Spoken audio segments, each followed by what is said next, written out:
సాధారణంగా పెళ్లికి వచ్చే 1000 నుండి 1500 మందికి భోజనాలు పెట్టాలంటేనే చాలా కంగారు పడుతుంటారు. ఇక ఇంట్లో జరిగే ఫంక్షన్కు ఓ 500 మందిని పిలిస్తే వారికి ఏమేం పెట్టాలో అర్థం కాక చాలా ఆలోచనలు చేస్తుంటారు. అంతమందికి వంట చేయడం అంటే కొంచెం కష్టమైన పని. వంట కోసం సామాను తేవడం, గిన్నెలు తోమడం చాలా ఇబ్బందిగా ఉంటుంది. ఎంత లెక్కపెట్టి వంట చేసినా ఎక్కువ అవడమో తక్కువ అవడమో జరుగుతుంది. అలాంటిది మహాభారతంలోని కురుక్షేత్ర యుద్ధ సమయంలో ప్రతిరోజు లక్షల మందికి వంట చేసి పెట్టారు. అది కూడా ఒక మెతుకు ఎక్కువ తక్కువ కాకుండా వండేవారు. కురుక్షేత్ర యుద్ధంలో చనిపోయిన వారు మినహా భోజనానికి ఎంతమంది వస్తారో ఆ వంటవాడికి ఎలా తెలిసేది? ఎవరా వంటవాడు? అసలు అన్ని లక్షల మందికి తిండి ఎలా పెట్టారన్నదే కదా అందరి ఆశ్చర్యం. ఆ అద్భుతమేదో మనము తెలుసుకుందాం. అయితే ఆ అద్భుత రహస్యాన్ని తెలుసుకోవాలంటే ఖచ్చితంగా ఈ వీడియో చివరి వరకు పూర్తిగా చూడాల్సిందే. అలాగే ఈ ఛానల్ని కొత్తగా చూస్తున్నట్లయితే వెంటనే ఈ వీడియోని లైక్ చేసి ఛానల్ని సబ్స్క్రైబ్ చేసుకోండి.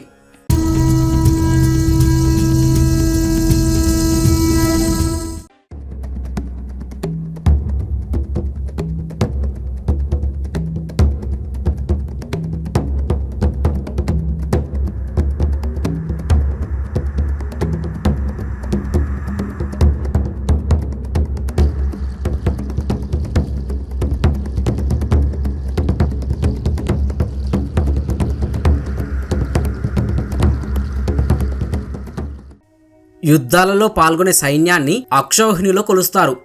కురుక్షేత్ర యుద్ధంలో కౌరవ సైన్యంలో 11 అక్షౌహిణులు, పాండవ సైన్యంలో 7 అక్షౌహిణులు ఉండేవారని మహాభారతంలో చెప్పబడింది.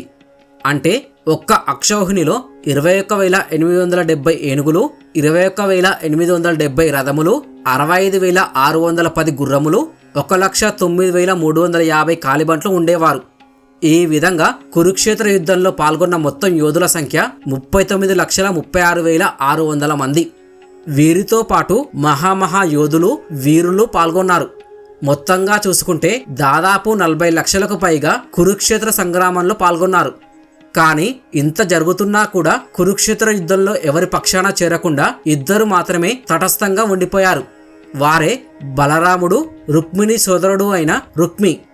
బలరాముడు అందరి క్షేమాన్ని కోరుకునే శాంతి కాముకుడు. మహాజన క్షయకరమైన కురుపాండవ యుద్ధం ఇసుమంతైనా ఆయనకు ఇష్టం లేదు. శ్రీకృష్ణుడంటే బలరాముడికి అమితమైన ప్రేమాభిమానాలు, గౌరవం ఉన్న కౌరవుల పతనం బలరాముని కలిచివేసింది. అన్నదమ్ములు ఒకరినొకరు శత్రువులా సంహరించుకోవడం చాలా బాధ కలిగించింది. అందుకే తీర్థయాత్రల పేరుతో సరస్వతీ నదీ తీరానికి వెళ్ళిపోయాడు. ఆ 2 తప్ప అన్ని రాజ్యాలు యుద్ధంలో పాల్గొన్నాయి. అయితే దక్షిణ భారతంలోని ఉడిపి రాజ్యం కూడా కురుక్షేత్ర సంగ్రామానికి వచ్చింది. ఉడిపి రాజైన నరేషుడు సైన్యాన్ని తీసుకుని యుద్ధ ప్రాంతానికి వెళ్ళినప్పుడు కౌరవులు తమ వైపు నిలబడాలని, మరోవైపు పాండవులు కూడా తమ వైపు నిలబడాలని కోరారు. అప్పుడు ఉడిపిరాజు తన తెలివితో ఎటూ వెళ్లకుండా సలహా కోసం శ్రీకృష్ణుడి దగ్గరికి వెళ్ళాడు. అందరూ యుద్ధం గురించే ఆలోచిస్తున్నారు. మరి ఇన్ని లక్షల మందికి భోజనాల గురించి ఏమైనా ఆలోచించారా? ఎవరు వండి పెడతారు అని నరేషుడు శ్రీకృష్ణుడిని అడిగాడు.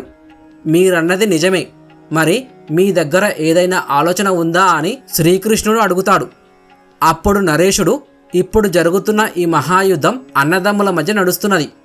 నాకు ఈ యుద్ధంలో పాల్గొనడం ఇష్టం లేదు. అందువల్ల నేను నా సైన్యం ఇరు వర్గాల యుద్ధంలో పాల్గొనం. వారందరికీ భోజనం చేసి పెడతాము అని ఉడిపిరాజు అంటాడు. అప్పుడు శ్రీకృష్ణుడు, రాజా, మీ ఆలోచన చాలా అద్భుతంగా ఉంది. వాస్తవానికి 40 లక్షల మందికి భోజనం వండటం అంటే మామూలు మాటలు కాదు. అది భీముడు మరియు అతని సైన్యానికి మాత్రమే వీలవుతుంది. కానీ ఈ సమయంలో భీముడు యుద్ధంలో పోరాడటం చాలా ముఖ్యం. భీముడు యుద్ధక్షేత్రం వదిలి రాలేడు.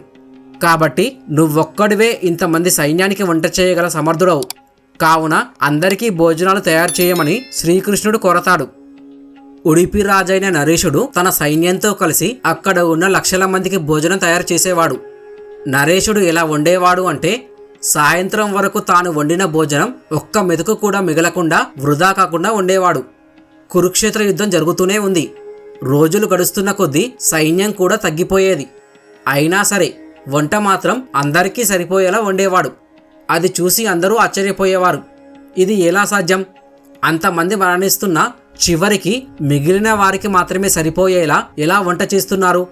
అది కూడా ఒక్క మెతుకు కూడా మిగలకుండా ఎలా వండుతున్నారు అని అందరూ ఆశ్చర్యానికి గురయ్యేవారు. అసలు నరేషునికి ఎలా తెలుస్తుంది ఈ రోజు ఇంతమంది మాత్రమే మరణిస్తారని, మిగిలిన వారికి మాత్రమే భోజనం వండాలి అని? ఇలా 18 రోజుల మహాసంగ్రామం అయిపోయింది. పాండవులు గెలిచారు. పట్టాభిషేకం జరుగుతోంది. అప్పటి వరకు ఆగిన ధర్మరాజు వంట చేసి పెట్టిన ఉడిపి రాజైన నరేషుడిని ఇలా అడిగాడు. మమ్మల్ని అందరూ తక్కువ సైన్యం ఉన్నా గెలిచామని పొగుడుతున్నారు, కానీ నేను మాత్రం నిన్ను మెచ్చుకోకుండా ఉండలేకపోతున్నాను అంటాడు ధర్మరాజు. ఎందుకంటే 40 లక్షల మంది సైన్యానికి వంట చేయడం అంటే మాటలు కాదు. అది కూడా ఒక్క మెతుకు వృధా కాకుండా మిగలకుండా ఉండటం అంటే మామూలు విషయం కాదు. ఇది మహా అద్భుతం. ఇలా ఎలా చేశావు అని ధర్మరాజు అడుగుతాడు. అప్పుడు నరేషుడు నవ్వుతూ, మీరు కురుక్షేత్ర యుద్ధంలో గెలిచారు కదా, దాని యొక్క గొప్పతనం ఎవరికి ఇస్తారు అని ధర్మరాజుని అడిగాడు. అప్పుడు ధర్మరాజు శ్రీకృష్ణుడే దీనికి మూలమని, మా విజయం యొక్క గొప్పతనం మొత్తం శ్రీకృష్ణునికే చెందుతుంది అంటాడు. అప్పుడు నరేషుడు, మీరు గెలవడానికే కాదు, నేను ఇంతమందికి సరిపడా వంట వండటానికి కూడా కృష్ణుడే కారణం, కాబట్టి ఈ గొప్పతనమంతా శ్రీకృష్ణునికే చెందుతుందని అంటాడు. అది విని సభలో ఉన్న వారంతా ఆశ్చర్యానికి గురయ్యారు. ఇది ఎలా సాధ్యం, శ్రీకృష్ణుడు ఎలా కారణం అని ఉడిపిరాజును అడుగుతారు. అప్పుడు నరేషుడు అసలు రహస్యాన్ని అందరి ముందు ఇలా చెప్తాడు. శ్రీకృష్ణుడికి రాత్రిపూట ఉడికించిన వేరుశనగలు తినడం అంటే ఇష్టం. యుద్ధం జరిగినన్ని రోజులు ప్రతి రాత్రి నేను శ్రీకృష్ణుడి గుడారానికి వెళ్ళేవాడిని. వెళ్ళేటప్పుడు నాతో పాటు ఉడికించిన వేరుశనగలు లెక్కపెట్టి తీసుకెళ్లేవాడిని. శ్రీకృష్ణుడు తిన్న తర్వాత మళ్ళీ వేరుశనగలు లెక్కపెట్టేవాడిని. అయితే శ్రీకృష్ణుడు ఎన్ని వేరుశనగలు తింటాడో దానికి 1000 రెట్లు సైన్యం చనిపోయేవారు. అంటే శ్రీకృష్ణుడు 70 వేరుశనగలు తింటే దానికి 1000 రెట్లు అంటే 70,000 మంది సైనికులు మరుసటి రోజు యుద్ధంలో మరణించేవారు. దీనిని బట్టి నేను మిగతా వారికి భోజనం వండేవాడిని అని అంటాడు. ఈ విధంగా చేయడం వలన ఏ రోజు కూడా భోజనం వృధా కాకుండా వండేవాడిని అని ధర్మరాజుతో చెప్తాడు. ఇది విని ఆ సభలోని వారందరూ కృష్ణలీలకు ముగ్ధులు అవుతారు. ఇది మహాభారతంలో అరుదైన సంఘటన. కర్ణాటకలోని ఉడిపి జిల్లాలోని కృష్ణ మందిరంలో దీని గురించి ఇప్పటికీ చెబుతుంటారట. ఆ ఉడిపి రాజులాగే అక్కడి ఉడిపి ప్రజలు చాలామంది భారతదేశం మొత్తం భోజన సదుపాయాలు కల్పిస్తున్నారు. ఏది ఏమైనా మహాభారతంలో శ్రీకృష్ణుడు చేసిన అద్భుతాలు ఎన్నో.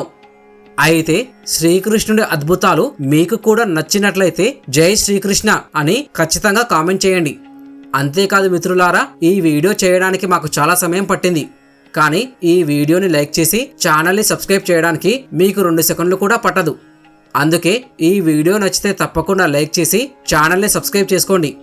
ఈ వీడియో పూర్తిగా చూసినందుకు ధన్యవాదాలు. జై శ్రీకృష్ణ.